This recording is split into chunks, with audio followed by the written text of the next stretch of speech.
3 y 6 minutos. Información de última hora. Resulta que vamos a hablar de, evidentemente, el avión. Todo el mundo, nunca mejor dicho, ya lo opinaremos, está buscando los restos de ese enigma que ya parece increíble que se prolongue tanto en el tiempo. ¿Qué sabemos? Va a ser una crónica de Diego Marañón. Diego, compañero, buenas noches. Hola, Iker, buenas noches a todos, ¿qué tal? Antes te voy a contar una cosa, ¿te parece? Me parece muy bien. Bueno, se le ha contado JJ Benítez, ni más ni menos, a Javier Pérez Campos. Creo que sé por dónde vas. Exacto. Yo, de verdad, me he enterado de muchas cosas. Puedo decirlo, me ha gustado mucho conocer algunos casos. Y bueno, hacer este dossier ampliando un poco, ¿no?, la perspectiva del libro, que por cierto nadie de Planeta nos da a nosotros nada, ni mucho menos, ni esto es una cuestión publicitaria, aunque estamos encantados de ni que... Ni Planeta ni Juanjo. Exacto, nada.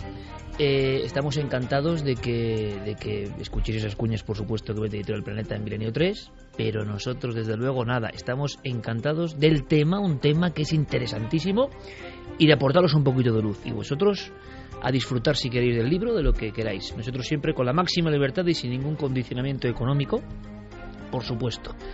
Pero resulta que Juanjo ha sido muy amable y a mí me llena de satisfacción, porque incluso ha contado algunas cosas personales que nos han puesto un poco el alma en vilo, ¿no? Porque Juanjo representa, yo creo, que el último gran investigador mítico que hay en este país, y nos hemos enterado vía Europa Press, si no me equivoco, de que ha sufrido un intento de secuestro en México. Claro, Javi, evidentemente había que preguntarle por eso. Sí, de hecho, era la pregunta con la que abría la entrevista. Él acababa de llegar justo unas horas antes de México, de su viaje a México. Yo llegaba con la noticia que había salido publicada en algunos medios. Se hablaba de una extorsión telefónica, pero no se daba ningún detalle más. Hablé con compañeros de prensa de Planeta también para intentar saber algo más de toda esta información, y ellos no sabían tampoco decir más detalles. Por eso lo pues mejor impresiona, sí, porque no es solo una llamada de teléfono, ¿eh? Claro, es que al final lo que descubrimos es que la cosa era mucho más seria de lo que había aparecido en los medios de comunicación. Pues a las 3 y 9 minutos, JJ Benítez nos cuenta, Milenio 3, ¿qué le ha pasado en ese viaje hace apenas un par de días en México? La verdad es que ha sido un momento que podía haber llegado a mayores. Pero ¿cómo ha transcurrido? ¿Cuál ha sido la entretela? ¿Qué ha pasado? ¿Por qué? ¿Quién le quería secuestrar? ¿Por qué esa extorsión? Él mismo nos lo cuenta. Fue un intento de secuestro en la ciudad de Guadalajara. Tuve una llamada telefónica a las 10 de la noche en el hotel del día 12. Veníamos del México, Distrito Federal, y casualidad que cogí yo el teléfono. Nunca cojo el teléfono, ¿no? Entonces un tipo me dijo que era el gerente del hotel.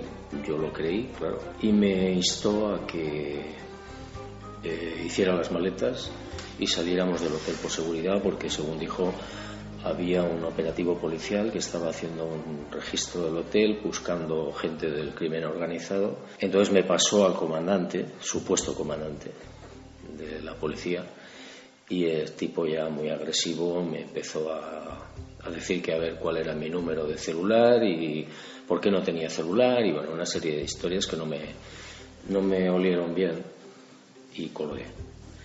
Y efectivamente llamamos a la policía y no había ningún dispositivo de nada, pero había gente que estaba, por lo visto, pendiente en la ciudad de Guadalajara y en otro sitio.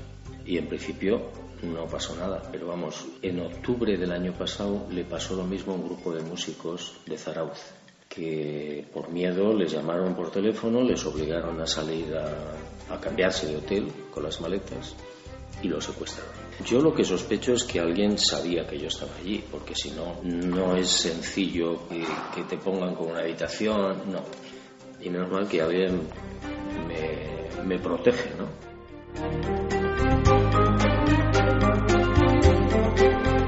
Gajes del oficio, compañeros, pero ¿cómo está el patio, eh? ¿Cómo está el patio en algunos países también, donde hay que andarse con mucho ojo, ¿verdad? Te llaman de abajo del hotel, que es el gerente, y no te lo crees, igual bajas. Y sabiendo cómo está la situación de los narcos, de las decapitaciones, de las reyertas entre grupos, puedes bajar. Y entonces te encuentras con que los que supuestamente se hacen pasar por policías son los secuestradores. Sabían que un afamado escritor español estaba ahí ¿Cómo está el patio, Santi? ¿Es que no vamos a estar seguros en ningún sitio o qué pasa? Pues la verdad es que la cosa está bastante complicadita. De hecho, los delincuentes cada vez están inventando nuevas formas de extorsión. El famoso secuestro virtual, que es lo que hacía referencia Juanjo, está muy de moda, sobre todo en Sudamérica y Centroamérica. Y bueno, esperemos que sea una moda. Bueno, que leche. Ya en España se han dado casos, iba a decir, esperemos que no llegue a nuestro país. Sí ha habido casos en nuestro país, esperemos que no se extienda más. Bueno, hablando de conspiraciones, esto era un detalle simplemente porque Benítez en su tiempo, se cuenta, la leyenda, yo creo que es verdad, de que fue el primero en 1975, por lo menos a mí eso me han contado en la editorial Plaza y Janés, donde él comenzó a editar. Fue el primero que se inventó lo de la gira de firma de libros y de vender libros, que nadie lo hacía en España.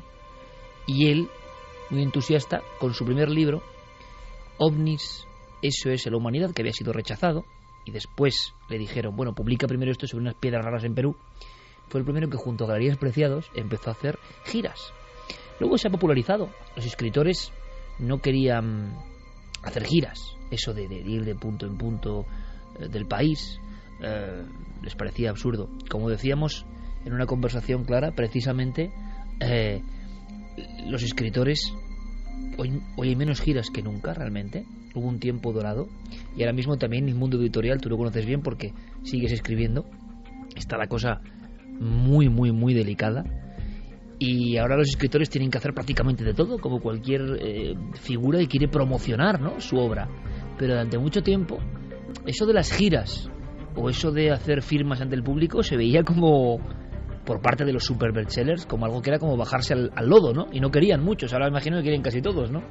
Claro, las cosas han cambiado bastante, ¿no? Y cosas que antes grandes figuras rechazaban, ¿no?, por considerarlo algo bueno, que no voy a perder mi tiempo en esto, ¿no? Por ejemplo, yo tengo que estar escribiendo o haciendo otras cosas y ahora pues se dan cuenta de lo importante que es el contacto con el público, algo que siempre hemos sabido, por ejemplo, por compañeros como Javier Sierra, que tiene esa doble visión del tema, ¿no? Por una parte él está como escritor y también ha estado detrás en los medios de comunicación y sabe un poco cómo funciona todo esto.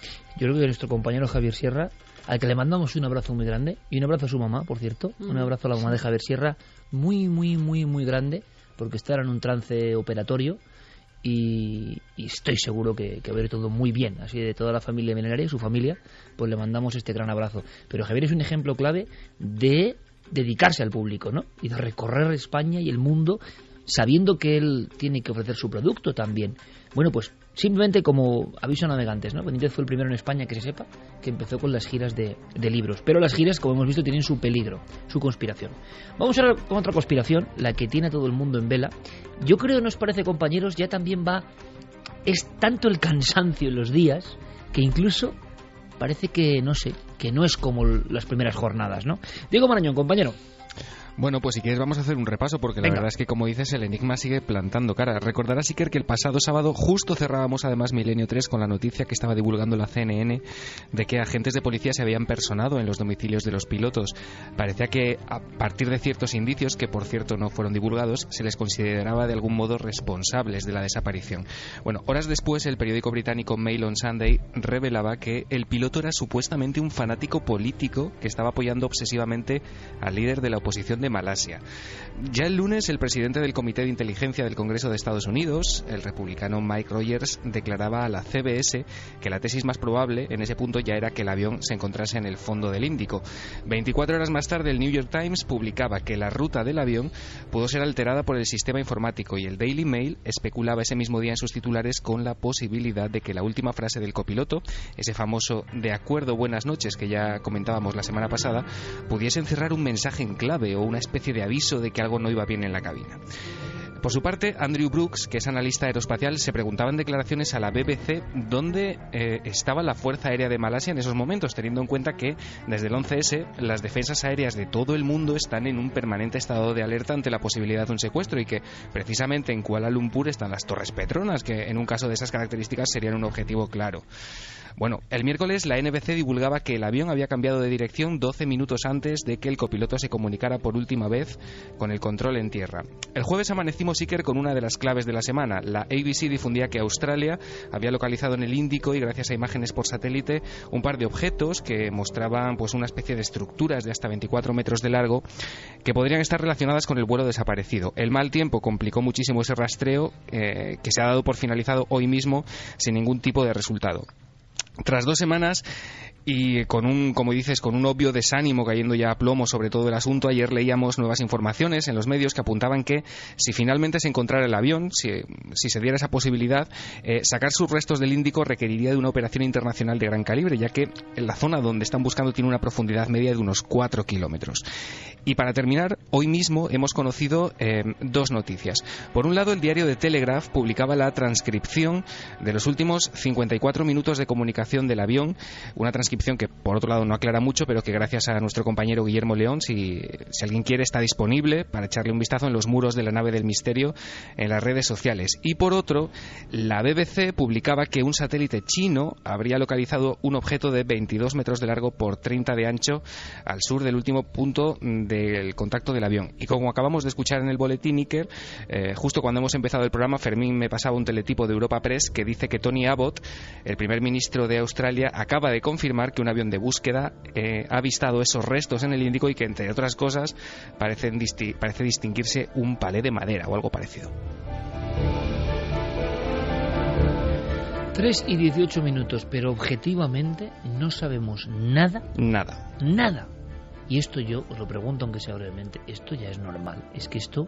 No. Me parece que estamos ante uno de los grandes misterios de los últimos tiempos. En un debate de la CNN hasta se ha apuntado un agujero negro espacio-temporal que se haya tragado el avión, en serio. Y además, gente de verdad, si veis un debate que ha habido en la CNN, lo decían muy seriamente, que esto no era normal.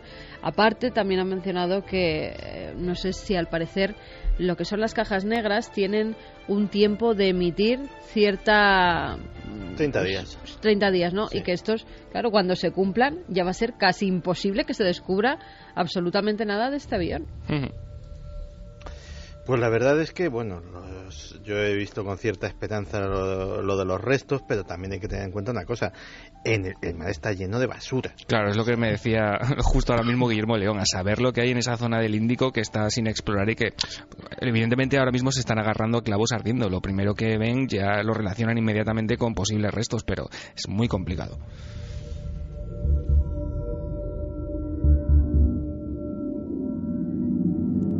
Me estaba atragantando. Hablando de que hace 2 días también dijeron que habían descubierto el tema del avión es tan impresionante que... el avión, y al final se dieron cuenta de que eran como grandes, no sé, algo que sueltan los barcos, de esto que llevan mercancías, que se hayan podido caer de algún contenedor o... Exactamente, contenedores gigantescos que pudieron ser confundidos por los satélites y que verdaderamente eran esos, pero que no era nada del avión. De un palé de madera.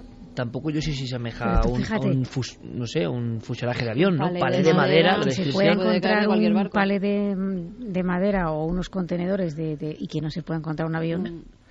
Luego, tampoco es la primera vez que pasa.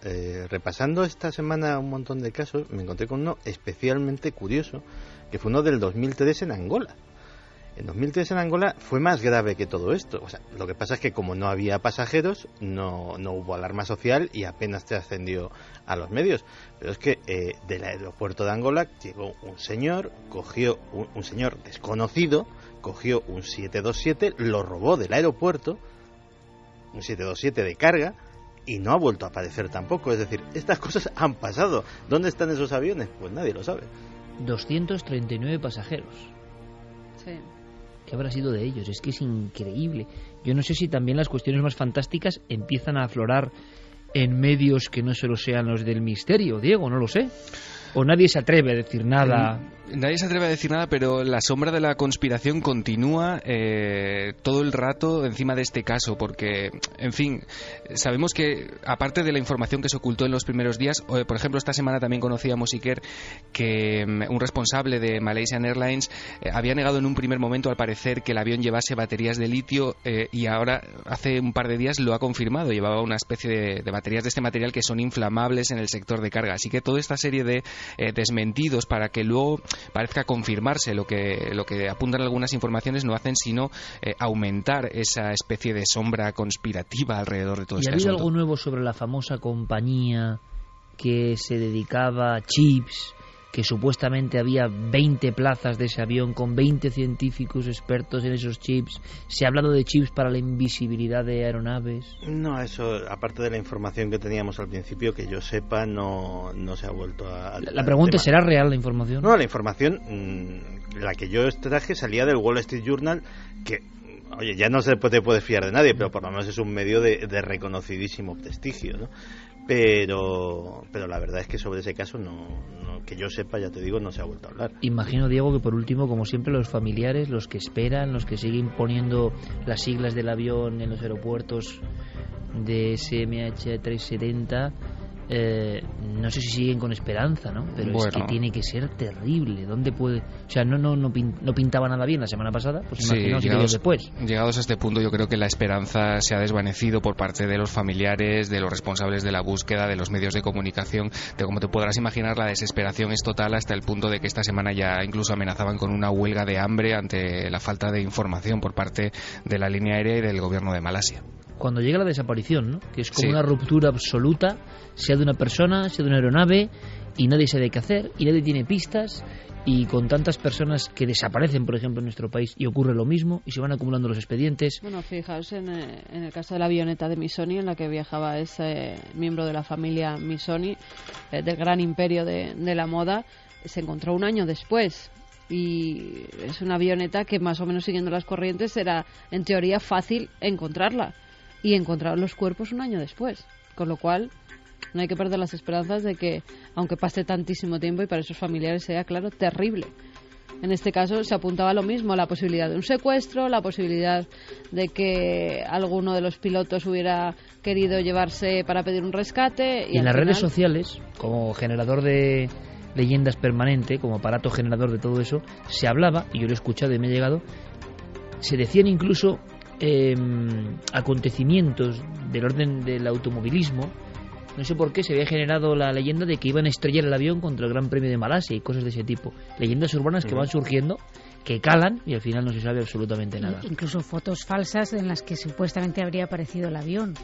Esto no lo conocía yo. Con los pasajeros a salvo. Sí, en el Triángulo de las Bermudas incluso habían fotografías falsas, que incluso esas noticias falsas eran utilizadas por algunos hackers pues para todo tipo de cosas, es decir, los nuevos cibercarroñeros, ¿no? Increíble, es decir, personas haciendo gracietas con un suceso o trampas, ¿no? Y cebando eso para que pincharas ahí y que entrara algún tipo de publicidad maligna o algún tipo de malware. La verdad es que, Iker, lo último que sabemos por parte del gobierno de Malasia es que han declarado que se están preparando para una búsqueda a muy largo plazo. Ya no se habla casi ni de días ni de meses, sino que se plantean un horizonte temporal incluso de años. Madre mía, gracias por la crónica, Diego, y la semana que viene yo espero tener datos, ¿no? Me parece increíble, estamos viendo un hecho forteano. Hay una reflexión muy interesante, ¿no? Y no es mía, es del investigador Fuentes, de Vicente Fuentes, y a mí me parece interesante. Es si todos esos casos que hemos leído en los libros de Patrice Gaston, de Charles Berlitz, de tantos otros, si todos esos que pertenecen a las páginas viejas y amarillas de los viejos libros y por tanto nos parecen una cosa como menor, como para gente que fíjate, que lee libros, ¿no? Nos quedamos unos cuantos en esto. ¿Qué hubiese pasado si esos incidentes hubiesen ocurrido hoy? El mismo incidente, pero con la sociedad global de hoy. Tendríamos superinformación, estaría todo el mundo pendiente, pero ocurrieron en otro tiempo. Un tiempo donde el mundo estaba mucho más fragmentado y donde todo era mucho más local. El caso de Malasia, quizá dentro de 50 años, si sigue habiendo libros, será una página más olvidada, que otras personas que no lo vivieron lo verán con esa condescendencia, la misma que nosotros, ese gesto de algo lejano, casi legendario, al ver otros expedientes X antiguos, ¿no? Qué curioso. Diego, gracias por la crónica, compañero, como siempre. Un placer, Iker. Preparados porque lo que viene sí que puede dar cierto miedo, un miedo diferente. Ya decíamos que el asunto de los visitantes mezclaba inquietud, extrañeza y esperanza. Lo que viene ahora no lo sé. Es el momento de Santiago Camacho. ¿Una profecía de la NASA? ¿Una fecha? ¿20 años? ¿Será posible? Pues sí que los seres humanos somos criaturas orgullosas. Pensamos que nuestras obras, que nuestras civilizaciones, que nuestros imperios van a durar para siempre. Y no es así. La eternidad es casi una fantasía. Todos y cada uno de ellos. Nuestro propio planeta desaparecerá algún día engullido por el Sol. El propio Sol algún día estallará en un canto del cisne como una supernova. E incluso hay astrofísicos que dicen que algún día el universo se irá apagando una a una cada una de las estrellas en lo que llaman la muerte térmica del universo. Así que sí, nuestra civilización se acabará algún día. Eso es un hecho. La pregunta es ¿cuándo? Pues el científico Dr. Safa Moteshari de la Universidad de Maryland, en un estudio financiado por el Goddard Space Flight Center de la NASA, ha llegado a una conclusión terrible, que eso puede ser inminente, puede ser en el plazo de 20 años.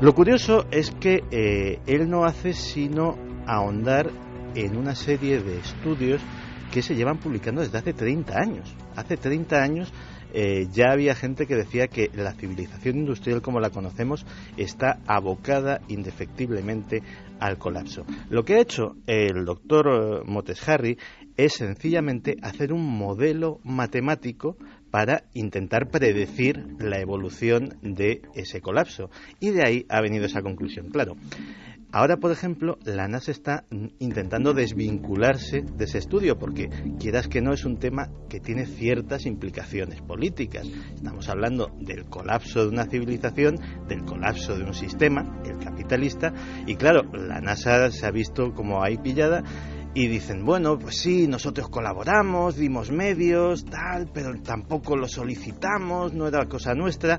En definitiva, están intentando escurrir el bulto de un tema que ha levantado tremenda polémica en todo el mundo.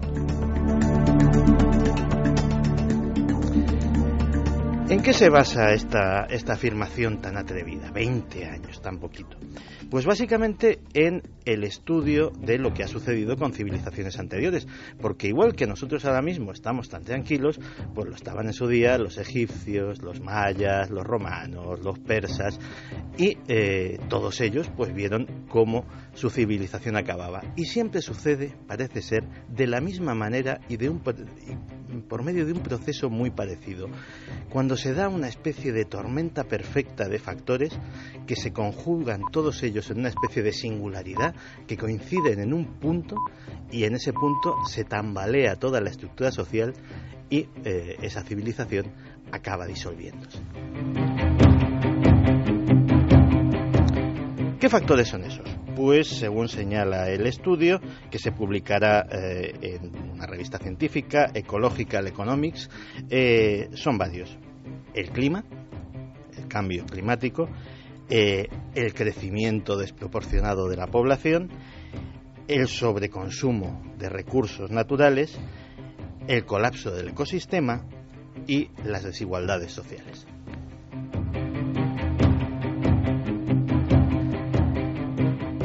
Ese ciclo ha sido absolutamente recurrente en todos los procesos en los que ha acabado una civilización. De hecho, señalaba que, por ejemplo, la civilización romana no acabó por culpa de los bárbaros. Los bárbaros entraron cuando la civilización romana empezó a decaer. Y generalmente, además, siempre hay una misma reacción por parte de las élites gobernantes. Entrar en negación. Entrar en el proceso que llaman de los dinosaurios o de la huida hacia adelante. ¿Qué quiere decir eso? Que puede que se identifique el problema, pero para intentar solucionarlo se vuelven a cometer los mismos fallos en mayor y mayor escala, precipitando precisamente ese final.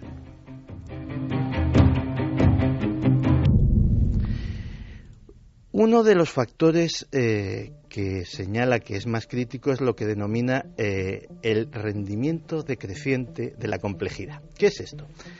La sociedad se va haciendo cada vez más y más y más compleja. Cada vez hay más factores, cada vez es más complicado el mundo. Fíjate, en una tribu de cazadores-recolectores de hace miles de años, podía haber como mucho 10 roles sociales. Podía haber una mujer que cultivaba, una mujer que curtía las pieles, un hombre que cazaba, un hombre que era el chamán, y así hasta pocos desempeños. Ahora mismo hay 1 millón diferente de roles sociales diferentes que se pueden cumplir. Algunos de ellos no son productivos en absoluto. El tuyo y el mío, por ejemplo, Iker. Es decir, nosotros no producimos nada físico, no contribuimos en absoluto a producir alimento o a producir bienes. A nivel matemático somos bocas inútiles.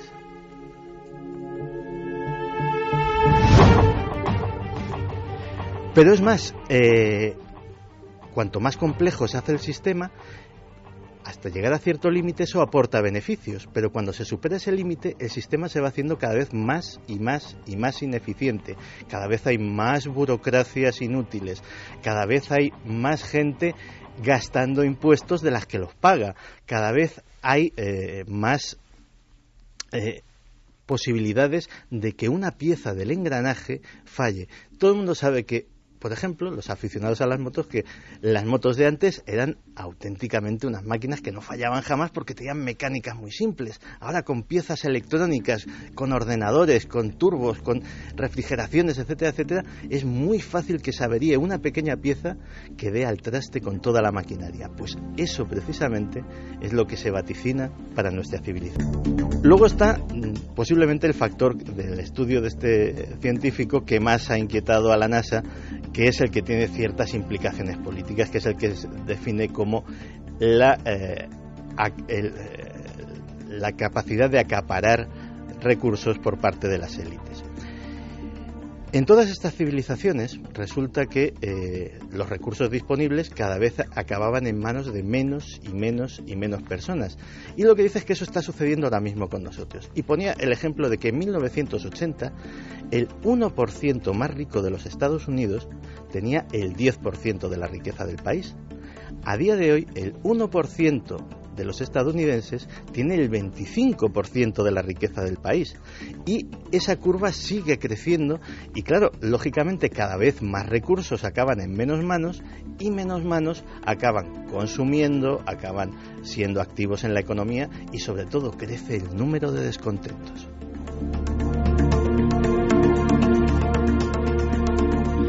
Luego además hay síntomas. La cultura entra en decadencia. En todas estas civilizaciones ha sucedido, bajan los índices de lectura, empieza a aficionarse la gente a entretenimientos groseros, empieza la gente a tener una exacerbación, a una exaltación del hedonismo, porque sí, aquello de las orgías romanas, de las luchas de gladiadores, de los banquetes interminables, pues parece ser que también se está empezando a repetir en nuestra civilización. Y luego encima hay cierto atracción de vacío. A veces cuando te asomas a una gran altura parece que hay un impulso malsano por arrojarte. Pues también en nuestra cultura se puede ver eso.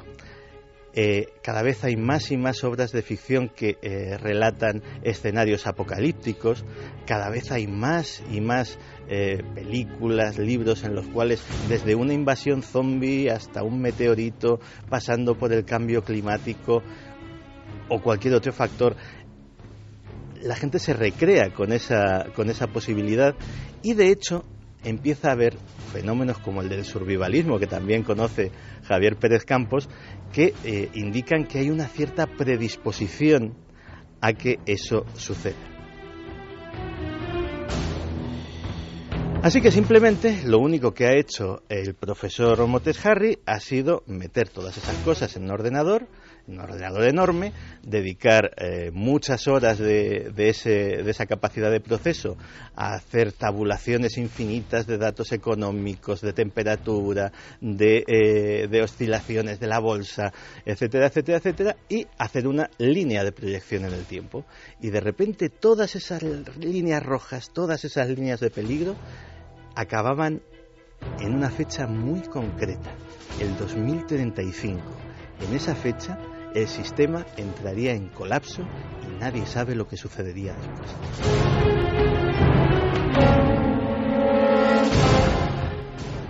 Yo estaba escuchando muy atentamente, espero que la audiencia también, y veía una radiografía de cosas que ya están pasando, ¿no? En fin, me gustaría saber vuestra opinión. Milenio3 con número@cadenaser.com y la nave del misterio. Mientras nos enviéis vuestras reflexiones, porque el tema es tremebundo. Hombre, siempre son profecías más o menos agoreras, por mucho que sea un bot, un ordenador.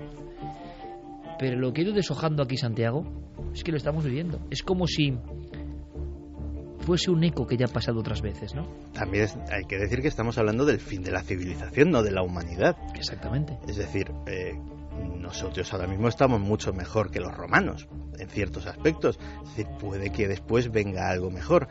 Aunque dicen los historiadores que todo depende de cómo sea ese colapso. Si ese colapso es de una forma traumática, con muertes, con violencia, etcétera, etcétera, lo que sigue después es una edad oscura. La Edad Media, por ejemplo, o la Baja Edad Media. Si el colapso se produce de una forma diferente, puede que incluso dé lugar a una Edad de Oro. Nunca se sabe. Bueno, este giro no has dado mal, Santiago, porque si no muchas personas se iban a angustiar en exceso. Recogemos vuestros mensajes y ahora lo que hacemos es acudir rápidamente, por lo menos, a ese club de élite, que el portero es Diego Marañón, el del acceso, o sea, es decir, él te abre la barandilla o te deja fuera. El Mazas. Sí, el auténtico Mazas del Club Milenario. De momento ha dejado entrar a todo el mundo. Sí, es permisivo. Algún día tendría que decir, sí. Usted no es uno de los nuestros. Estaría muy bien, Imagínate. Imaginéis el impacto. Lo que ocurre es que hay un archivo B de personas que no han pasado el test. Entonces quizá un día saquemos eso a relucir. ¿Quién no ha pasado el test? Os imaginéis a Diego, que el tío está ahí fornido, ¿no? Y está con su chupa, sus gafas de sol, tú pasas, tú no. Hay un hombre del mundo del suceso. Dicen algunos que de tal palo tal astilla.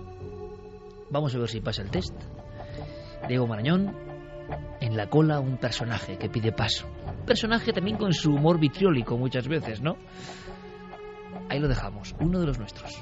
Buenas madrugadas. Identifíquese, por favor. Francisco Pérez Caballero.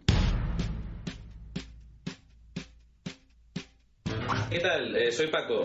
Paco Pérez Caballero, creo que estás más impresionado que nunca. Buenas noches. Desde luego, Iker. Es de esas personas que dan verdadero miedo.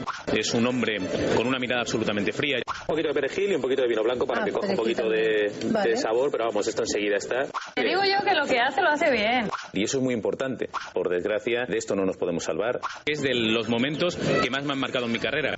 ¿Eligió usted al misterio o el misterio le eligió a usted? Bueno, claramente el misterio me eligió a mí. Yo me dedicaba al mundo del suceso, aunque yo pienso que el periodista del misterio no es más que el antiguo periodista del suceso, dedicado especialmente a eso que llamamos misterio, ¿no? ¿En qué ocasión lo ha sentido más cerca? Desde que estoy en Cuarto Milenio me he enfrentado muchas veces a situaciones muy misteriosas, pero sin duda el lugar que más me ha impresionado es el Sanatorio de Agramonte, donde tanto el cámara como yo teníamos muchas reticencias y no queríamos entrar. ¿Cuál es su enigma predilecto? El cerebro, sin ninguna duda.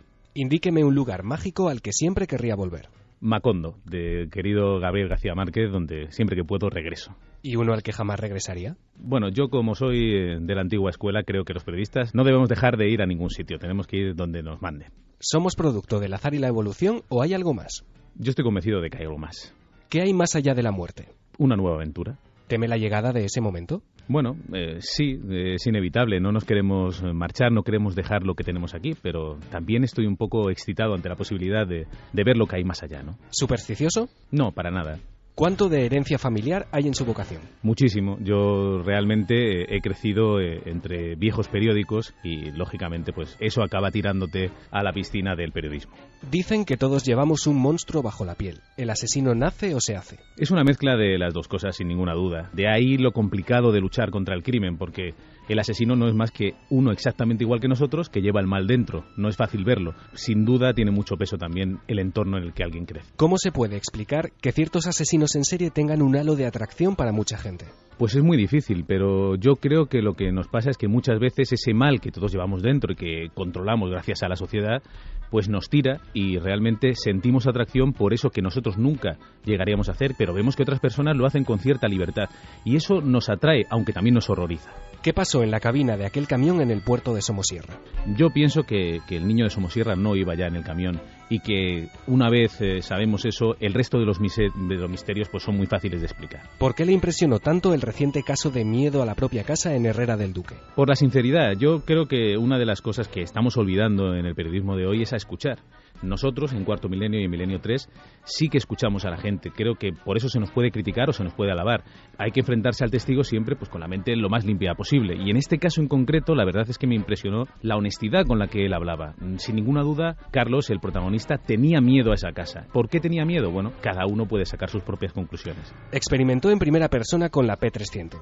Basándose en sus propios resultados, ¿encuentra la prueba fiable? Me parece que es una herramienta. Yo creo que puede ser útil en determinados casos, pero sin ninguna duda no es la solución a los casos más complejos, ni es una herramienta nueva. Pensemos que desde el año 2000 se conoce y se utiliza en Estados Unidos y no se ha generalizado. Se ha utilizado solo de vez en cuando y nunca con el carácter que le queremos dar ahora de la máquina de la verdad, ¿no? ¿Está curado de espanto después de tantos años buceando en la oscuridad del ser humano? La verdad es que no. Al revés, cada vez siento más miedo por lo que somos y por lo que escondemos, ¿no? Acaba de ser padre. ¿Le quita eso más horas de sueño que los temas que investiga? Sí, sin duda. Lo que pasa es que, bueno, me las quita y muy agradablemente, ¿no? No renunciaría a eso por nada. Así que dormir ahora mismo es una cosa secundaria. ¿En qué cree Paco Pérez Caballero? Pues yo creo que hay una realidad que no nos cuentan. Creo que estamos demasiado acostumbrados a pensar que ya hemos llegado a saberlo todo. Y sin ninguna duda tenemos muchas cosas en las que pensar y yo animo a todo el mundo a que no deje de hacerse preguntas porque es lo que nos hace humanos. ¿Cuál ha sido el fregado más grande en el que se ha metido? Bueno, he tenido varios encuentros en estos reportajes en los que, bueno, de vez en cuando hay personas que intentan evitar que salga una realidad a la luz o una noticia o una entrevista y sí que recuerdo algunas historias que es mejor no reproducir que desde luego han manchado la labor periodística que todos tratamos de hacer de la manera más limpia, ¿no? Siempre hay alguien que quiere evitar que algunas cosas salgan a la luz. Si piensa en su infancia, la imagen que aparece en su memoria es... Viejos volúmenes del caso, mi padre escribiendo en un PCW antiquísimo, monocromo, y bueno, yo soñando con algún día llegar a publicar algún libro, llegar a publicar artículos, llegar a hablar en la radio o salir en la televisión. ¿A quién le encantaría haber conocido? Bueno, yo pienso que las grandes personalidades dejan su legado, dejan sus escritos, sus cuadros, y están ahí para que las admiremos. Realmente el hecho de conocer a alguna de estas personas que admiramos nunca me ha quitado el sueño. ¿A qué tiene miedo? Creo que el mayor miedo que tengo es a mí mismo. ¿Un libro y una película? Pues mira, un libro que acabo de terminar, La civilización del espectáculo, un ensayo de Mario Vargas Llosa, y una película, sin ninguna duda, mi película preferida, Amadeus, en la que podemos ver bien reflejado ese gran defecto de la raza humana que es la envidia. ¿Un pintor y un músico? Pues mira, un pintor, para mí sin duda, Francisco de Goya, y un músico, Enrique Bunbury, al que sigo desde sus inicios. Empecé con Héroes del Silencio y siempre llevo en mis viajes El viaje a ninguna parte, que considero su mejor álbum. Acabemos con un vicio confesable. No sé si es un vicio, pero es verdad que la semana no está completa si no he visto 4 o 5 películas, así que supongo que sí es un vicio. Gracias por su colaboración. La identificación ha sido completada con éxito. Desde este momento puede considerarse de forma oficial y por méritos propios uno de los nuestros. Paco Pérez Caballero, Paquito para los amigos. De tal palo tal astilla, me ha encantado lo del PCW Amstrad monocromo y Paco Pérez Avellán, en plan tajanovista ahí, trabajando a todo para no sé cuántos medios. Y la verdad es que Paco está sufriendo una metamorfosis muy curiosa, ¿no? No tiene nada que ver con el Paquito que llegó a Cuarto Milenio hace 8 años, ¿eh? Alguien más racional, alguien que además era muy interesante el experimento de traerlo desde fuera del mundo del misterio como puro periodista de sucesos, y que yo creo que, además, sobre todo, yo creo que la paternidad también hace mucho, amplía la conciencia si uno está en esa órbita, pero muchos casos recientes que le han marcado profundamente, que le han impresionado, le han hecho comprender que existe el misterio. Atentos, porque yo creo que en un par de semanas hay un exclusivón muy potente con momias en España que trae Paco Pérez Caballero y que es impresionante. En fin, uno de los nuestros, no cabía la menor duda. Un periodista de sucesos que al final ama el misterio, dice que hay mucho más que azar, y a mí eso, ¿qué queréis que os diga? Me encanta. Rapidísimo porque hay muchos mensajes, pero también está el Milenio te responde, siempre fundamental. Vamos allá. Hola, me llamo Susana, llamo de Madrid y mi pregunta es la siguiente. Hace unas semanas vi la película de Juan Cabestany, Gente en sitios, y sobre el final de la película hay una secuencia donde unas personas que están por la calle, son muchas, empiezan a mirar al cielo mientras se oye un zumbido. Entonces yo quería saber si sabéis vosotros si era intención del autor pues hacer referencia a The Hum, que es un fenómeno que a mí personalmente me interesa mucho. Pues eso, pues muchísimas gracias. Pues efectivamente, es una película donde al final se juntan varios de esos personajes, se escucha lo que parece el zumbido. Yo he indagado un poco en el tema para saber si realmente querían hacer referencia a esto, y fíjate, ya en la sinopsis decían que esta película trata de mostrar las embestidas de lo extraño y lo caótico. Y lo más sorprendente es que efectivamente parece que han utilizado el fenómeno de Ham para representar un poco ese caos, ¿no?, que ocurre a veces. Es el debut del sonido en el cine. Efectivamente. Y la prueba de ello es que en una de las redes sociales de la película, donde se incluían algunos vídeos de forma viral intentando promocionar la película, de repente... Tú estás de productor, ¿no?, por lo que veo. Sí, totalmente. Aquí, como con el libro de Juanjo, no nos vamos nada. Es increíble de ella, ¿eh? No sabía nada. No. Pero fíjate, decían, ponían un vídeo del Ham que aparecía, por ejemplo, una recopilación, el sonido de Kiev, el de Taos, y ellos metían un críptico mensaje. Solo decía: el ruido viene de ahí.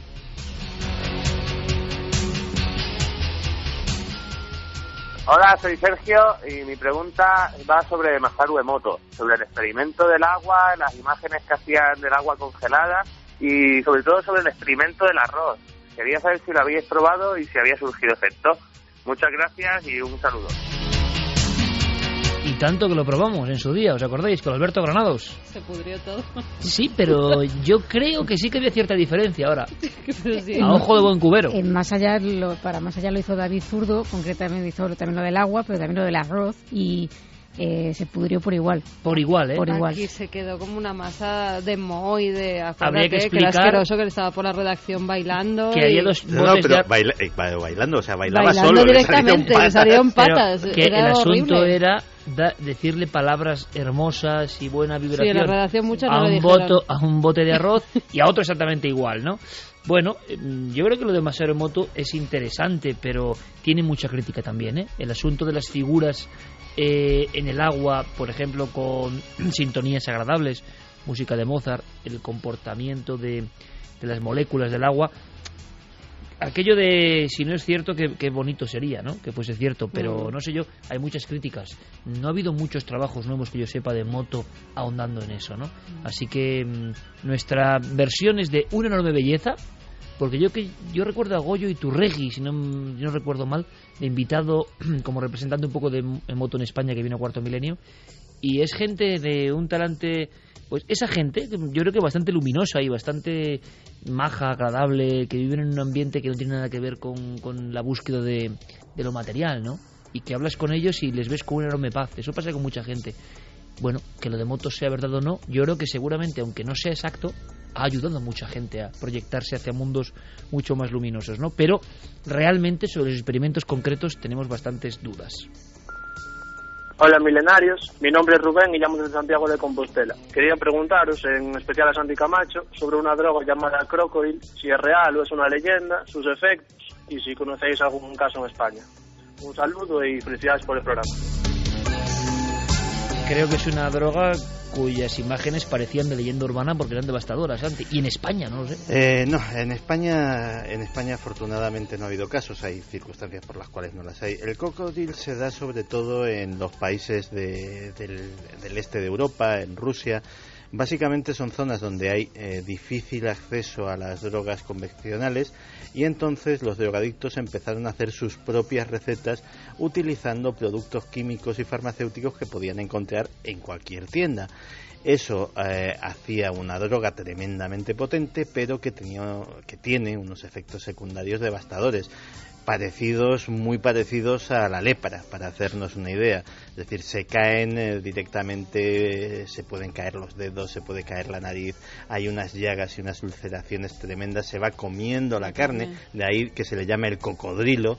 Come carne también, porque las fotografías de quien ha probado esas drogas y son terribles, eso sí que es terrorífico. Yo no sabía que cocodrilo era porque te devoraba la carne. Claro, ese es aquí no se ha dado porque, pues una cosa muy sencilla, porque no es ningún secreto, España es la puerta de entrada de todas las drogas que entran en Europa, o de la gran mayoría. La disponibilidad de narcóticos, digámoslo así, convencionales en el mercado negro es alta, con lo cual los adictos en este país pues no tienen que recurrir a esas mañas. En eso siempre estamos a la cabeza, es curioso, Buenas madrugadas, soy Maite de Córdoba y me gustaría saber si hay alguna información nueva sobre los documentos que presuntamente la CIA se llevó del despacho de Nikola Tesla cuando murió, y si entre ellos se encontraban los planos de una máquina para provocar terremotos que presuntamente el gobierno de los Estados Unidos ha podido utilizar. Muchas gracias. Personaje que gana peso con el tiempo, que parecía que iba a quedar siempre marginado y que ya los científicos empiezan a reclamar, y los ingenieros y los físicos, esa escena en la cual parece que le limpian todo de la humilde pensión donde está y guardan muchos documentos. Brevísimo, Santi, ¿qué hay de cierto? Es completamente cierto. Nikola Tesla vivía en un hotel de Nueva York en 1943, creo recordar, es cuando fallece, y no es la CIA, es el FBI agentes del FBI quienes cogen absolutamente todos los papeles y todos los archivos y se los llevan. Actualmente los papeles de Nikola Tesla siguen estando clasificados, a pesar de que ha cumplido el tiempo suficiente para el acta de libertad de información, sigue habiendo documentos clasificados, y la máquina de producir terremotos a la que se refería la oyente era la famosa teoría o el famoso aparato de las ondas escalares, que Nikola Tesla efectivamente decía que estaba en condiciones de, a través de un dispositivo, pues generar temblores de tierra a voluntad. La última noticia me parece magistral, le mandamos un abrazo, es un buen amigo, es un seguidor del misterio. ¿Y te sube ahí a cantar con él un ratito? Yo me subiría. ¿Por qué? Porque ahora sale de un ovni. En México saca un ovni gigantesco y en la rampa de lanzamiento aparece Bunbury como un ser casi ramskiano que saluda desde otro mundo. Es un proceso irrefrenable ya, imposible de evitar. El misterio, la conspiración, todo eso. A ver, Chris y Robert, que nos están escuchando en la planta de maternidad del hospital Txagorritxu de Vitoria. Yo vivía al lado, Txagorritxu, sí señor. Pues mira, allí están esperando que se está poniendo de parto el nacimiento de su primer hijo. Mucha suerte. Pues yo no sé las ganas que tiene esta mujer de escucharnos mientras está ahí con las contracciones. Bueno, si te las hacemos más amenas, pues contribuimos a ello. Noel, vamos rápidamente Chris, con la música. Esto ha sido una ráfaga de Bunbury, siempre presente. Vamos con nuestra música de Mike Oldfield, esencial, buena energía máxima para las bendiciones, ¿no? Sí, porque no saben qué es, si niño o niña, ¿eh? Lo que sea, bueno, seguro. Madre mía, anda que han estado yo por esa zona, ese barrio. Ah, creía que decías en paritorios. No, incluso haciendo investigaciones. Como te lo digo, con mi amigo Borja Sagasti, con Héctor Arana, con mi primo Roberto Pérez, investigando por esa zona. En fin, ¿qué tiempos?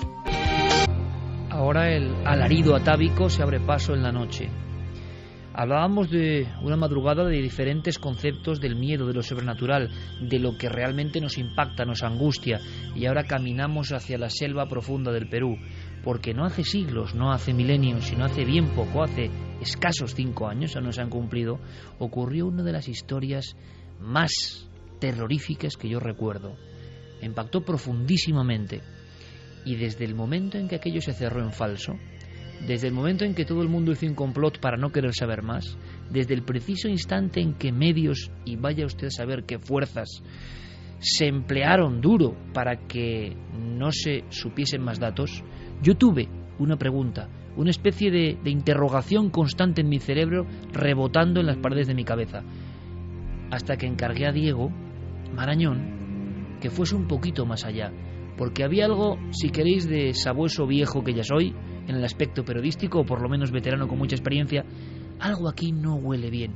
En esta historia tan terrorífica que supera cualquier ficción, en esta historia ancestral terrorífica, repito, se han dado códigos que son tan potentes, tan coherentes, que me extraña mucho que sea una mentira. Y durante 4 años y medio he seguido pensando que todo el mundo cerró un caso terrible en falso.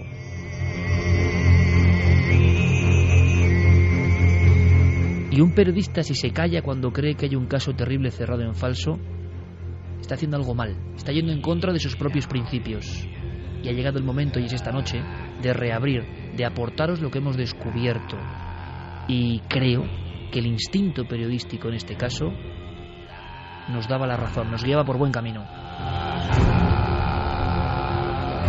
Aunque sea un camino, repito, angustioso, un camino oscuro, un camino denso, primario, un camino donde las fuerzas de la naturaleza parecen casi demoníacas. Lo que vais a escuchar en Crónica de Diego es lo que se encontró en la selva de Huánuco en el año 2009. Solo os pido mucha atención, por favor. Mucha atención a cada detalle. Hay algunas grabaciones que son originales del momento de la captura de los llamados pistacos que apenas se entienden, pero si queréis luego lo repasamos y os decimos lo que decían.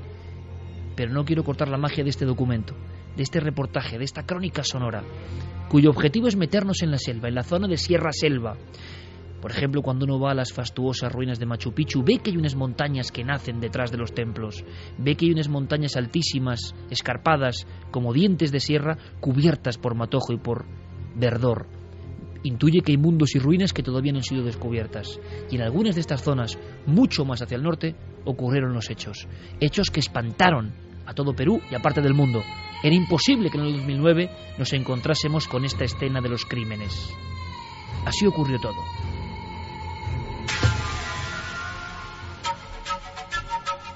...19 de noviembre de 2009... En los televisores de Perú parpadea la imagen de un rostro en medio de la selva. Su discurso es vago y entrecortado. El país, aún confuso, amanece con una única certeza: la de que algo grotesco, algo que va más allá de los límites de la comprensión, ha sido descubierto en medio de la selva de Huánuco. Y acá lo han en el río, lo ha armado el trípode y lo dejaron acá chorreando el cuerpo.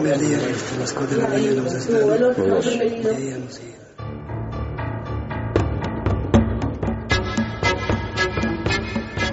Se trata de Marcos Beramendi.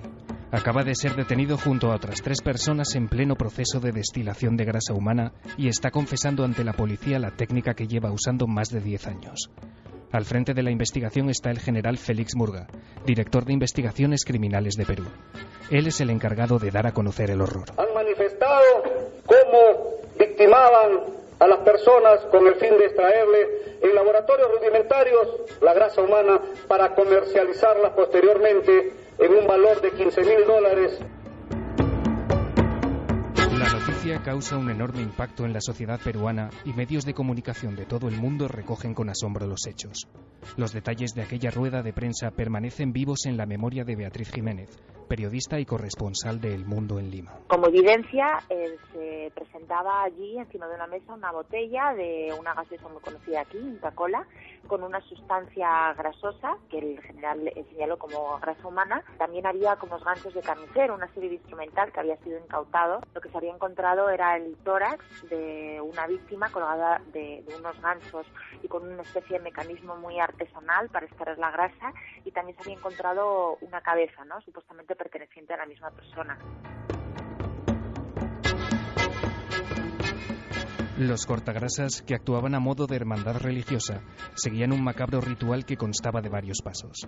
Escuchamos a Jorge Mejía, jefe de la División de Secuestros de la Policía Peruana. Contaban con un instrumento que tenía 2 mandos, 2 botones, y una vez que ubicaban a la víctima, activaban los controles y salía una wincha, un cable acerado que en la punta llevaba una especie de boomerang. y ese boomerang decapitaba a las personas. Y el cuerpo definitivamente después de 2-3 segundos caía al piso. Tras decapitar y descuartizar los cadáveres, los pistacos colgaban a sus víctimas boca abajo en ganchos sostenidos por unos trípodes rudimentarios, fabricados con troncos recogidos en la selva. Después, encendían velas para que poco a poco el tejido adiposo gotease. La sustancia resultante era recogida mediante un sistema artesanal de embudos y alambiques. Mientras ellos estaban en su laboratorio, entre comillas, clandestino, las mamachas, algunas mujeres de ellos, se ponían, digamos, a rezar, a llorar por el alma de la persona que había fallecido. Es algo contradictorio, ¿no? Pero eso es lo que ellos dicen, que de esa manera trataban que el alma de esta persona sea salvada. En un primer momento, Octavio Salazar, por aquel entonces ministro del Interior de Perú, muestra su total apoyo y confianza en la investigación llevada a cabo por la DIRINGRI. Pero lo real es lo que nosotros hemos expuesto. Parece irreal, indudablemente que sí, en pleno siglo XXI, el que tengamos pues un tema de esta naturaleza. Es una situación compleja, difícil de creer, pero es la realidad. Sin embargo, está a punto de producirse un golpe de timón. El presidente de la región de Huánuco, Jorge Espinosa, entra en escena y califica la historia como una patraña. Se muestra indignado por lo que, según él, es una falsa información sacada de no se sabe dónde, que valida concepciones anacrónicas de viejos tiempos y que daña gravemente la reputación de la zona. Exige un desagravio. El ministro del Interior abandona entonces su apoyo inicial, explicando que en realidad todo se ha sobredimensionado. La historia, convertida ya en escándalo nacional, le acaba costando el cargo a Félix Murga, el oficial a cargo de la investigación. El director de la Policía Nacional, el general Miguel Hidalgo, confirma su cese en una rueda de prensa. De separar en el cargo de director de investigación criminal al señor general Félix Murga, y hemos dispuesto que el señor inspector general del instituto, el general León, realice una investigación. La etiqueta de fraude cae como una losa sobre el asunto, dejando el caso en entredicho ante la opinión pública. Los medios de comunicación de todo el mundo optan a partir de entonces por el silencio más absoluto, mientras en Perú solo unas pocas voces se alzan en defensa de la investigación policial y de la reputación del general Félix Murga.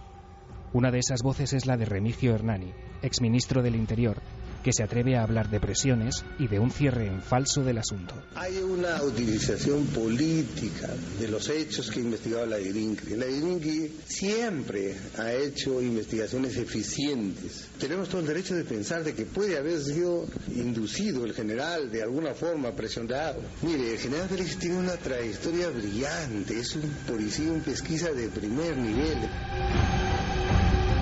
Apenas un mes después de los hechos, en enero de 2010, Félix Murga es nombrado responsable de la 11ª Dirección Territorial de Arequipa. En el acto oficial de su toma de posesión, aprovecha para reivindicar su trabajo en la investigación y augura sorpresas cuando se conozca la resolución judicial del caso. Si tienen acceso, vean mi currículum y sigan el proceso judicial de este caso y verán a ver quién tiene la razón o quién mintió. Sin embargo, la aparente ceremonia del descrédito en torno al caso de los pistacos de Huánuco consigue su objetivo. 5 años después, pocos son los que se atreven a dudar, tanto en Perú como en el resto del mundo, que aquella extraña noticia surgida en el corazón de la selva andina no fue más que una distracción perfectamente orquestada. Una cortina de humo para ocultar una serie de escándalos gubernamentales. Lo último que se nos dice es que aquel horror no ha sido más que un mal sueño, algo que simplemente jamás ha existido. El caso de los pistacos se habría tratado de una farsa. Según oficiales de la División Policial del Alto Huallaga, la presencia de pistacos en la zona del Monzón es un hecho no creíble. De los originales creadores de Papá Noel sí existe y la premiada El ratón Pérez se llevó tu diente. Llega la sangrienta historia que muestra.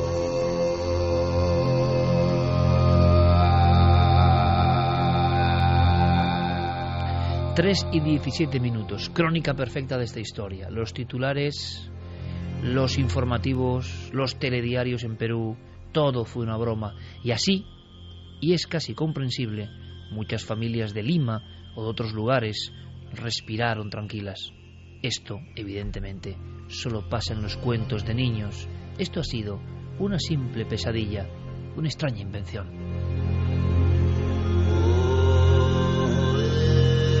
Y es que nos cuesta creer.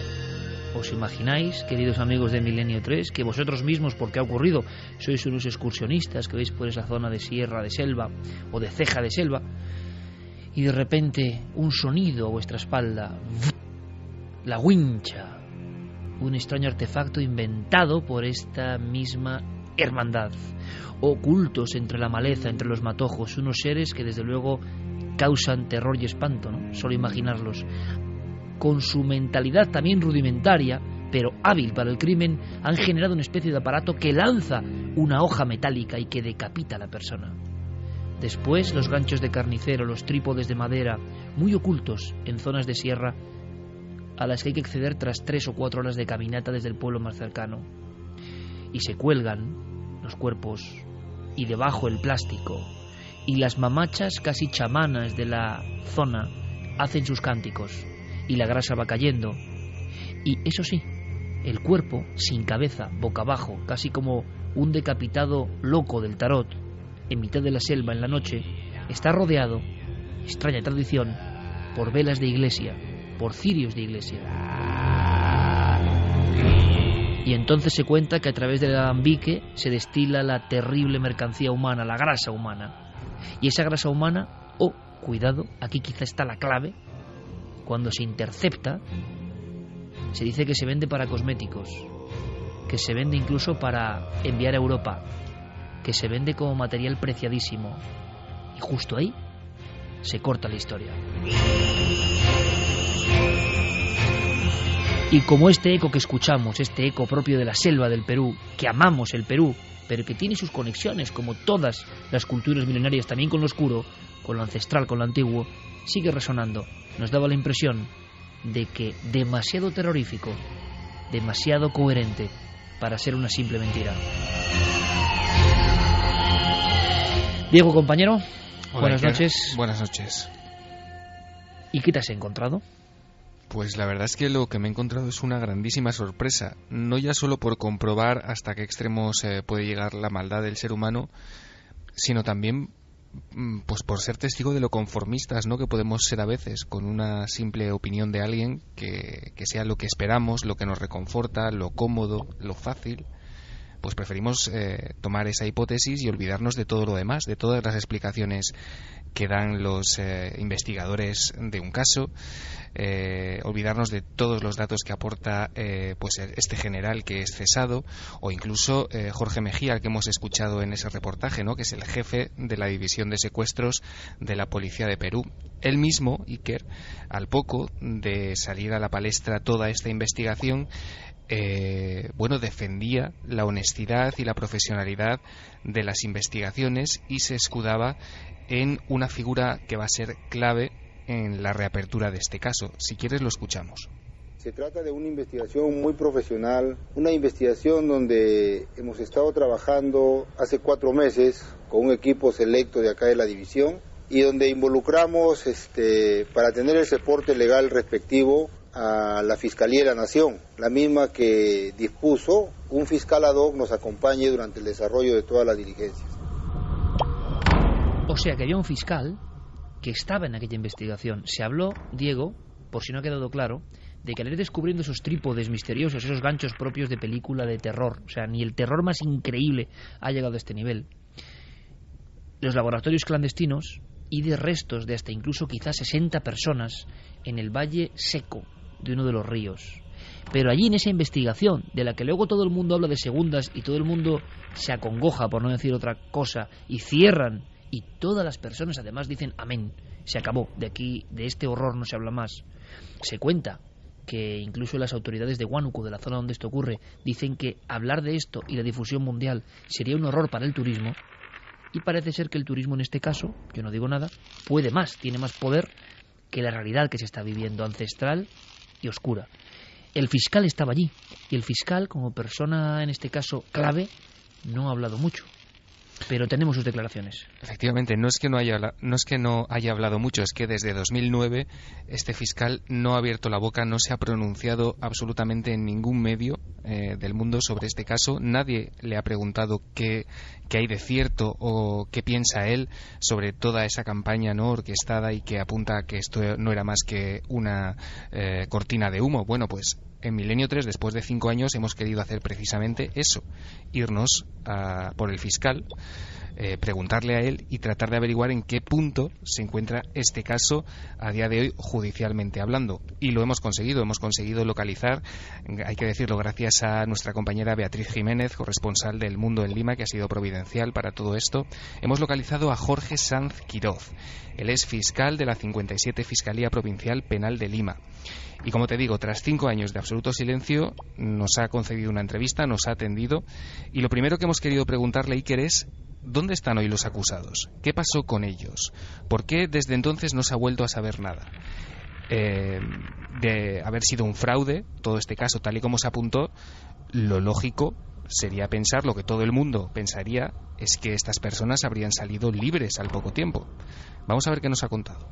El caso, a la fecha, actualmente a marzo del 2014, está judicializado, es decir, está en pleno proceso penal. Me pregunta sobre la situación jurídica de los individuos denunciados. Están en cárcel, efectivamente. No todos, porque solamente se logró capturar a algunos miembros integrantes de la banda, ¿sabes? Cuando la investigación estuvo ya por proseguir, sucedió lo que sucedió. Como ya tú sabes, hubo problemas con la policía, cambiaron al personal y de pronto nos quedamos con lo que teníamos y caminamos con eso.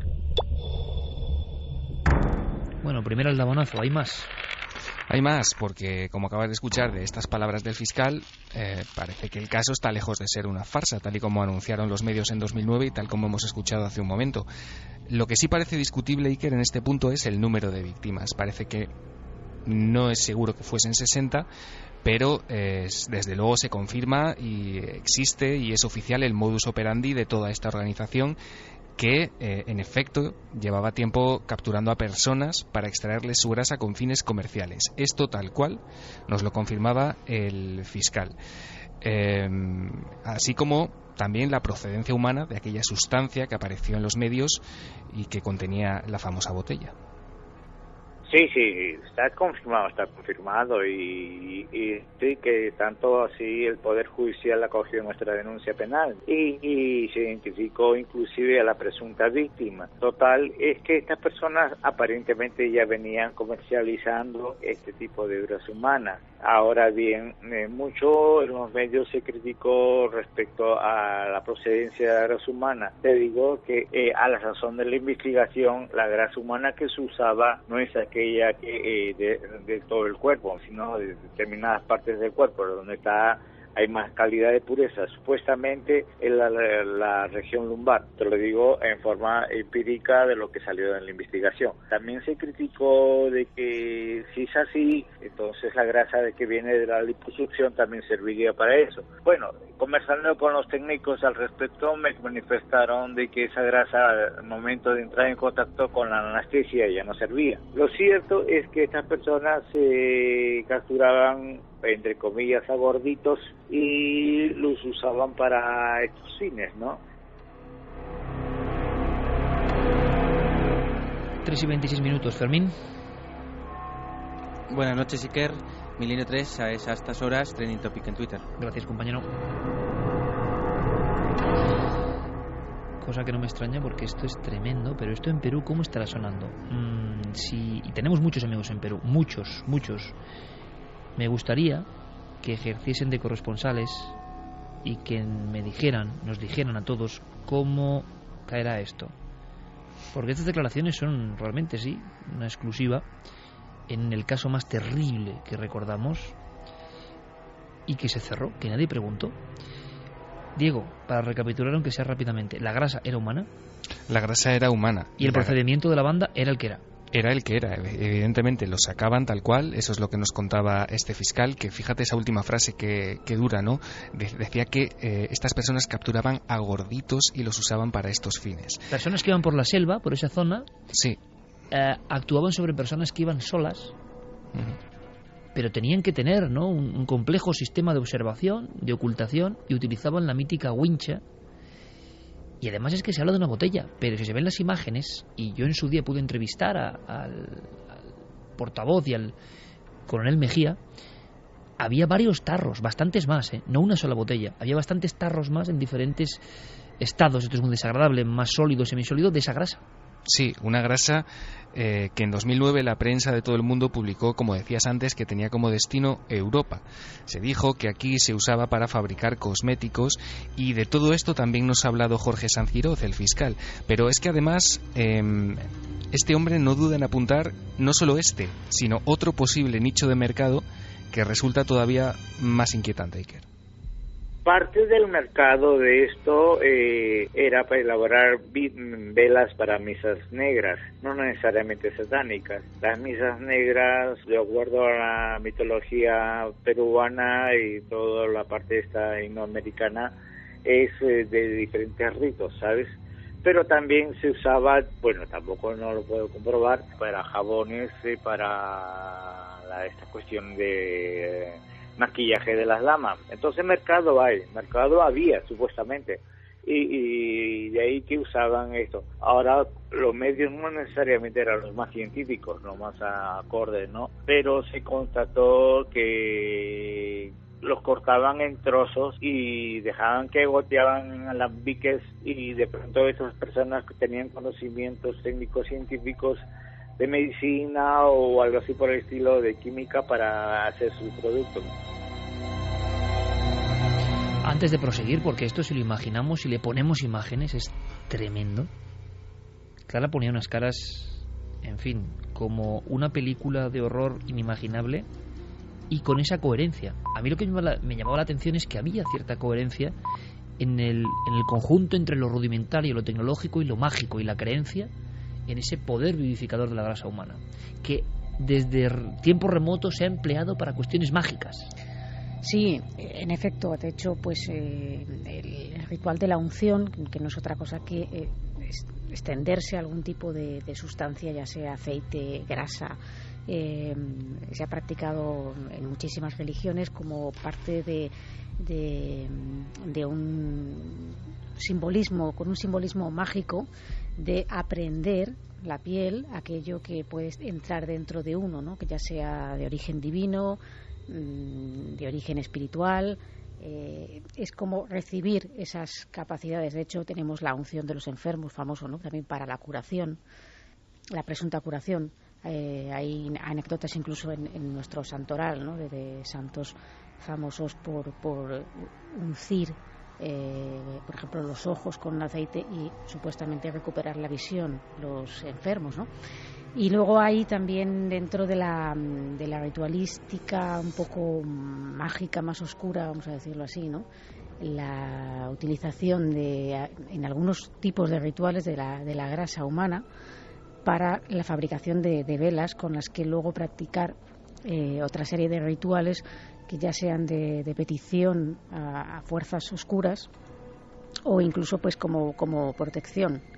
En algunos casos, si se mezcla con otros elementos, esa grasa, presuntamente se obtendría la protección de alguna entidad, o incluso la presunta, en otros rituales más también de petición, ¿no?, la capacidad de aprender la magia de un tirón. Es decir, quien lee conjuros, grimorios a la luz de las velas confeccionadas presuntamente con la grasa humana, es decir, todos estamos hablando de cosas muy antiguas, ¿no?, adquiría ese conocimiento de manera instantánea y ya no se olvidaba. A mí hay una tercera opción a la que apuntaban algunos medios de comunicación, que me parece aún mucho más terrible, ¿no?, y es que algunos curanderos recetaban a enfermos crónicos ingerir esa grasa a cucharadas.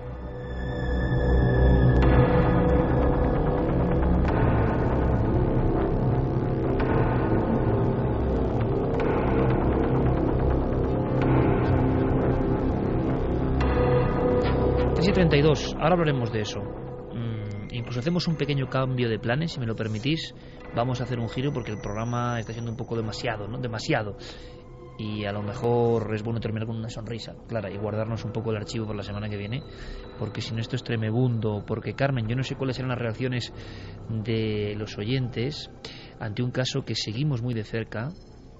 Tú y yo hemos rondado, no por ese entorno concreto, pero sí por entornos de la misma ceja de selva, ese Perú ancestral donde esto es posible. Y sobre todo, a mí, y lo voy a contar, me impresionó. Yo es que vi esta novela, luego claro, era tan oscuro todo que no... Pero te lo cuenta un escritor de bestsellers de crónica negra, la escena de la aparición de estos cuerpos y lo que hay de fondo, y uno piensa, claro, qué gran novela negra, qué imaginación. Siempre la realidad supera cualquier imaginación. Pero os contaré una cosa que no sé si lo conté en su día, que me impresionó muchísimo. En aquel momento tan impactado con esta historia, me metí en foros de belleza, de mujeres de Perú, de Argentina, de Colombia. Observé un poco cómo ellas captaban la terrible noticia de que había unos cortagrasas, unas personas propias de la leyenda, sacamantecas realmente, pero que habían utilizado su método y lo habían perfeccionado hasta casi industrializarlo. Pensad bien lo que acabo de decir uno de los entrevistados de Diego, del reportaje. Ellos se habían confeccionado una especie de mando con un viejo DVD, con la carcasa de un DVD, habían logrado con el botón de expulsión, o sea, es decir, hay una mentalidad ahí, lanzar un cable de acero que a veces decapitaba directamente, pero en ocasiones se veía reforzado, quizá dependiendo de la víctima solitaria que andaba por ahí, no lo sé, con una especie de wincha, que no es exactamente un boomerang, sino una hoja pues parecida a la de una hoz, pero afilada perfectamente. Eso, en cuanto te impacta a la altura del cuello, te deja cao. Luego a veces te remataban en el suelo. Después todo ese proceso. Pero en los foros, lo que yo veía, y esto lo voy a decir como lo leí, me impresionó. Había algunas mujeres que se veía que eran de la alta sociedad de esos países, del propio Perú, que decían, bueno, qué espanto esto de la grasa humana de personas. Ahora, a mí si de verdad dicen que es mágica y rejuvenece, yo la compraría la primera. Yo no sé, Carmen, si esto ha seguido, digamos, como mito, como leyenda. Se ha contado mucho de la cosmética y el empleo, incluso se ha dicho, yo imagino que son leyendas urbanas, ¿no? Incluso de determinados aspectos de la placenta, se ha hablado de bebés o de restos de abortos, se ha dicho, se ha comentado, y uno nunca sabe hasta qué punto es leyenda. Claro, cuando se cuenta con historias luego que nos intentan hacer tragar con ruedas de molino que son leyenda para que no nos asustemos, y luego resulta que son verdad, pues igual hay algo de esto, pero a mí, Carmen, me impresionó vivamente eso de las mujeres. Yo creo que de cierta edad y con ese temor a envejecer y con ese temor de encontrar siempre el producto milagro, que si les dicen que el chamán trae la grasa humana, estaban dispuestas a ponérsela. Sí, había mucha gente que decía no importarle el untarse esas cremas hechas con grasa humana. Pero bueno, en países donde precisamente las operaciones de estética son más baratas que en cualquier otro sitio. En Sudamérica va muchísima gente a operarse a esos países porque es mucho más barato que en España. Siempre ha habido un gran seguimiento de las cosméticas y se han dicho muchas cosas que luego pues nunca se han podido demostrar, y no se ha podido demostrar todavía que ninguna crema de las que las mujeres nos damos pues estén hechas con grasa humana. Que se podían estar haciendo ensayos en algunos laboratorios que al parecer era donde exportaban estos pistacos, esa grasa que vendían por $15,000 el litro, pues tampoco se pudo demostrar, porque en realidad no se sabía dónde iba a parar esa grasa, Iker. Que esa es una de las incógnitas, Diego, donde se para la historia, ¿no?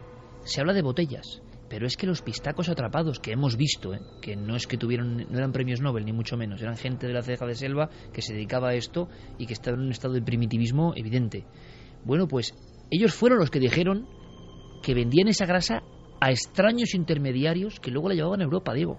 Sí, así fue, y además eso lo dijeron en las primeras declaraciones que tuvieron lugar tanto en el lugar de los hechos, en el de la detención, cuando prácticamente los pillaron con las manos en la masa, como en su primera declaración policial. Luego, algunos de ellos cambiaron su declaración y dijeron que habían sido, de alguna manera, pues coaccionados por la policía y historias similares.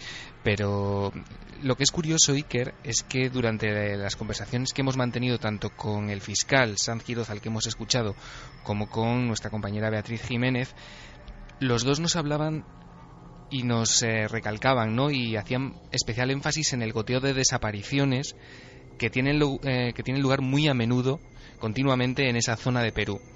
Desaparece gente y los cadáveres no siempre aparecen. Y fíjate, uno de los últimos casos que no se ha dado a conocer, que no ha trascendido en exceso a los medios de comunicación, ha tenido lugar hace solamente unos meses, el pasado mes de septiembre.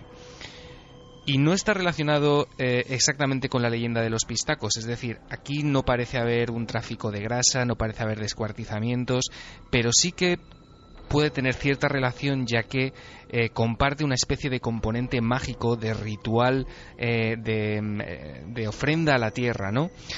Y este caso lo hemos conocido, Iker, gracias a Cristian Ticona. Con él también hemos hablado. Cristian es periodista, él trabajó durante varios años como jefe de informaciones del diario La República de Perú, y él nos contaba este caso y nos lo contaba así. Sin ir muy lejos, el año pasado, en septiembre, unos campesinos de una localidad, de una zona que se llama Yunguyo, ¿no?, encontraron un cadáver de una persona de nacionalidad boliviana, y ellos, al no haber quien reclame este cuerpo, lo ofrecieron como pago a la tierra, ¿no? Y cuando aparecieron los familiares, se negaron a devolver el cuerpo, ¿no? Porque ellos argumentaban que ya lo habían ofrecido a la Pachamama, como le llaman, ¿no?, a la tierra. Y también yo tuve ocasión de conversar con el comisario, el jefe de la policía de esta zona, que sin asegurar sobre la presencia de estos personajes, lo que me dijo era de que con mucha frecuencia habían noticias de desapariciones, ¿no?, en la zona. Este mismo periodista del periódico más importante de Perú, Diego, te contaba otras historias sobre posibles víctimas de los pistacos. Sí, él está muy familiarizado con esta serie de historias, y es así porque hace unos años Cristian escribió y publicó una crónica periodística sobre este tema en el blog de la Fundación Eloy Martínez, un texto además bastante bien escrito, bastante largo y bastante elaborado. Se llamaba Chupagrasas en el Altiplano, y era una crónica en la que Cristian narraba su periplo, su investigación por diversas zonas de Puno en busca de datos sobre la existencia de estos seres, sobre los pistacos. Y Cristian se encontró con un campesino del lugar, un campesino que dejó a un lado sus miedos y todos sus temores que había acumulado durante años, y le contó su historia en primera persona. Se dio la oportunidad y una de estas personas aceptó hablar conmigo y aceptó que yo le haga una entrevista, y lo que recogí realmente fue un testimonio bastante increíble, estremecedor, ¿no? Esta persona cuenta que una noche de regreso a su casa se encuentra con un perro en la carretera, y al llegar a su casa le sobrevienen digamos una serie de síntomas como fiebre, malestar, de tal forma que luego de ir a la posta él decide someterse, digamos, a una suerte de sesión de sanación, ¿no?, con un maestro que aquí en esta zona le llaman los yatibis, que es una suerte de chamanes, ¿no? Y esta persona le dio la noticia de que había sido víctima, pues, de estos cortaceos, ¿no?, de estos chupagrasa. Lo más increíble, Diego, es los remedios que le prescribe, ¿no? Por ejemplo, una de las cosas que parecen bastante inverosímiles, pero que esta persona se sometió, ¿no?, a, digamos, con la fe de que solo así se podía salvar, era, por ejemplo, comer cucharadas de grasa humana que supuestamente le vendía este chamán, ¿no? 3:41. Fijaos, yo muchas veces, sobre todo hace ya unos años, cuando hablaba de algunas investigaciones desagradables, cierto es, ¿no?, pero que depende cómo veamos el enfoque, son nuestra historia, son antropología, son crónica de una sociedad y sus creencias, etnografía también, porque tiene que ver con los usos, costumbres, ritos del trabajo de determinadas comunidades. Pues yo he hablado, y se ha hablado aquí, del hombre del saco de Almería, ¿no?, de la vampira de Barcelona, del hombre lobo de Allariz, y siempre salía el típico listo, sea en el medio que sea, me da lo mismo, es que han hablado del hombre del saco, sin preocuparse de investigar en los expedientes judiciales, en las propias fotografías y documentos de personas con nombres y apellidos que fueron ejecutadas en nuestro país, porque lo que hacían era, a su forma, esto mismo.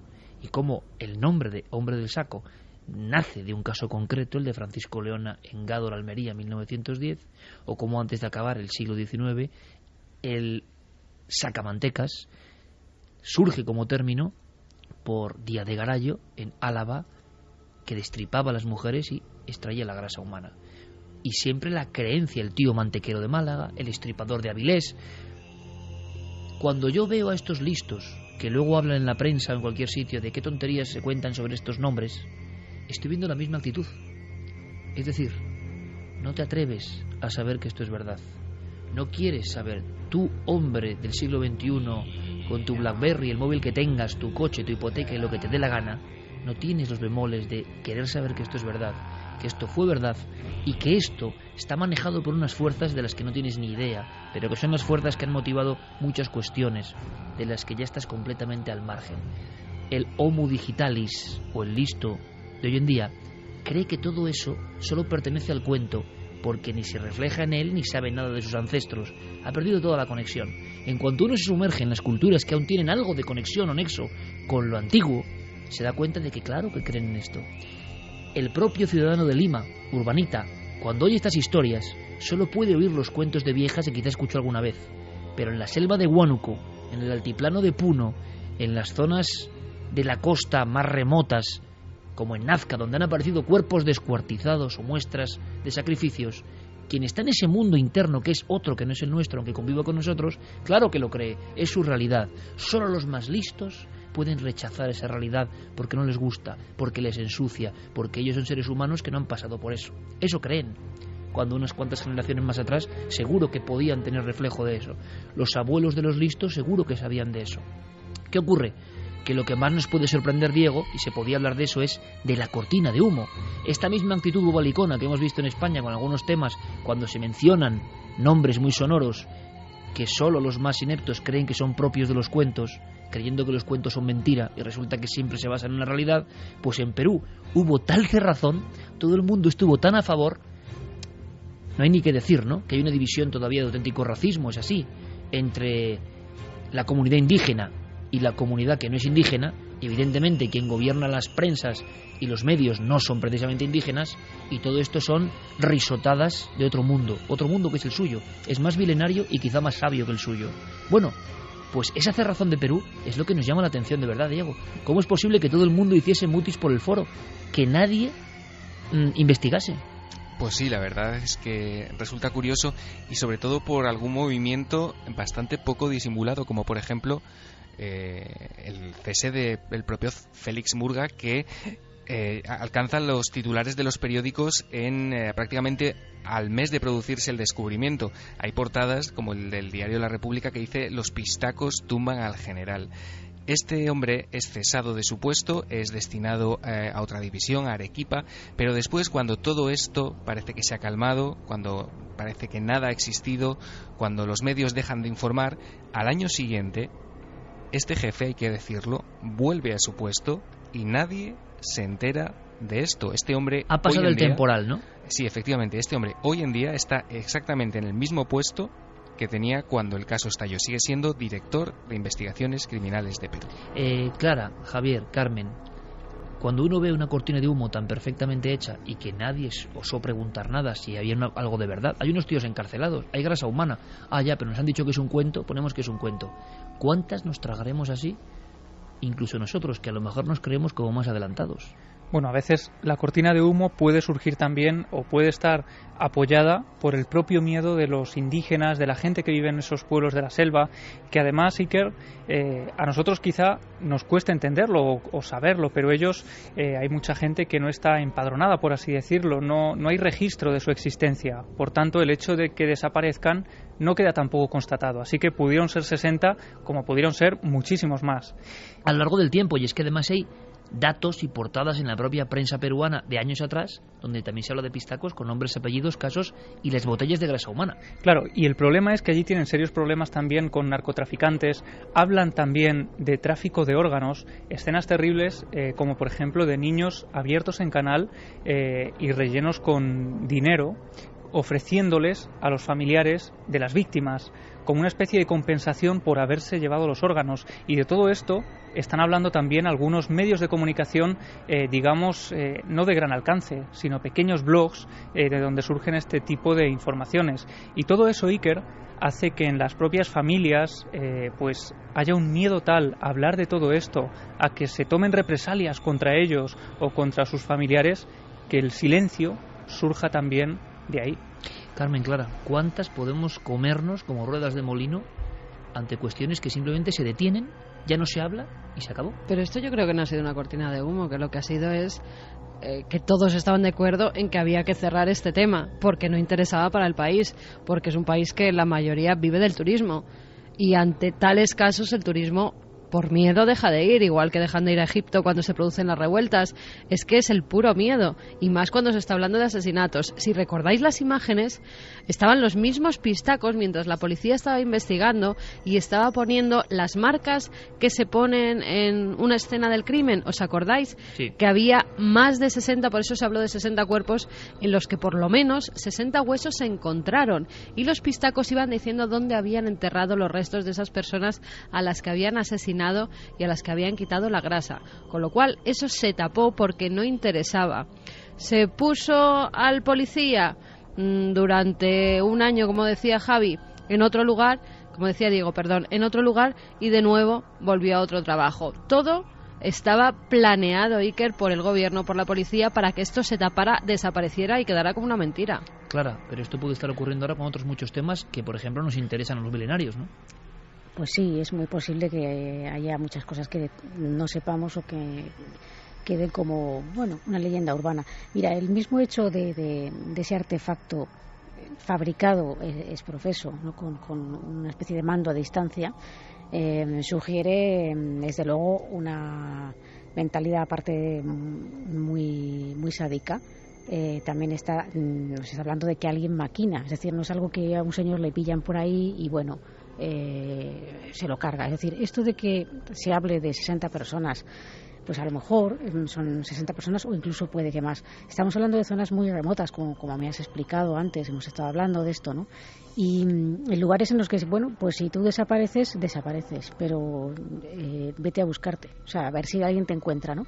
Entonces, todo esto sugiere una preparación, pero sugiere aparte de la ritualística, ¿no? Esta cosa esa extraña mezcla de una ritualística que existe, pero como si alguien, yo no sé, una mentalidad igual tremenda, o un visitante, enseñe esas mejoras en la tecnología, ¿no? Sí, y luego, por otra parte, esa mezcla ancestral con esas mujeres que rezan, ¿no? Y que un poco piden perdón al alma del difunto, al que acaban de asesinar. Y eso sugiere también una creencia, es decir, no solamente un móvil económico, que también, desde luego, lo puede haber, que eso está también muy definido en cuanto a son zonas de mucha pobreza, ¿no? Y cosas que a nosotros nos parecen impensables o que no se nos pasarían por la cabeza jamás. Por eso es lo que llama la atención el horror, ¿no? de que esto pueda ser real. Y a veces es preferible hacer ojos sordos, oídos sordos, vamos a decirlo así, a historias tan horrendas, porque no queremos saber que eso está dentro de nos rodea, ¿no? Y que es parte también del ser humano. Pero esos rituales, en cierta forma, son como los de los huaqueros. Los huaqueros, cuando van a una tumba y la saquean, a la Pachamama y al propio muerto, le dejan también una especie de yo te robo a ti, pero te voy a dar algo a cambio. Le hacen una ofrenda. En este caso yo creo que es un poco parecido. Lo que pasa que con cadáveres, con personas a las que están asesinando. Esas mujeres rezan, pero saben que están haciendo un mal, pero van a conseguir un beneficio, que es un dinero. Los huaqueros es lo mismo. Los huaqueros están robando a los muertos y están vendiendo eso para sobrevivir, aunque saben que el mal de Huaca al final les va a afectar y a muchos va a acabar con su vida. Es curioso porque el mundo andino y el mundo de la selva y el mundo de Perú, que es un país, repito, que amamos, un crisol que hemos visitado en varias ocasiones, a diferencia de otros lugares, incluso en la propia Sudamérica, tiene un pasado milenario, más que milenario, de mitos, ritos, arqueología, creencias.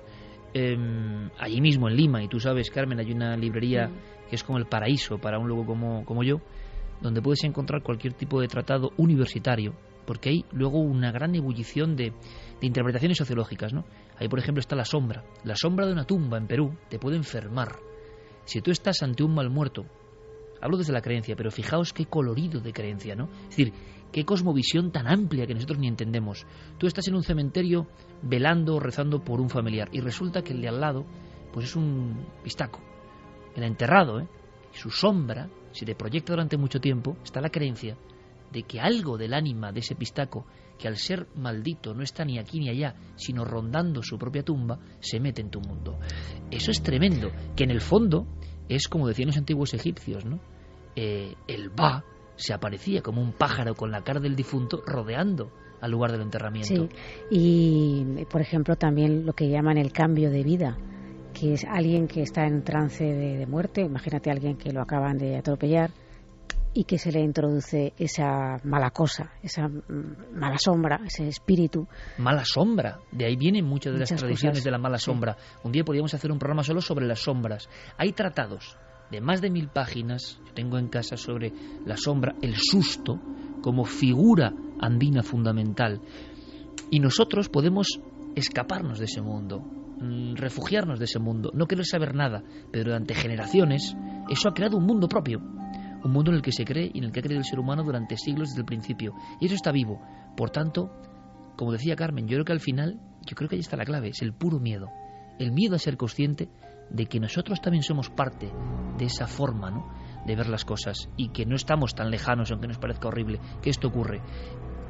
Entonces esa oscuridad no queremos ni reproducirla. Aquí hemos arrojado luz, lo hemos intentado, y yo no sé si Diego Marañón habrá tenido pesadillas o no.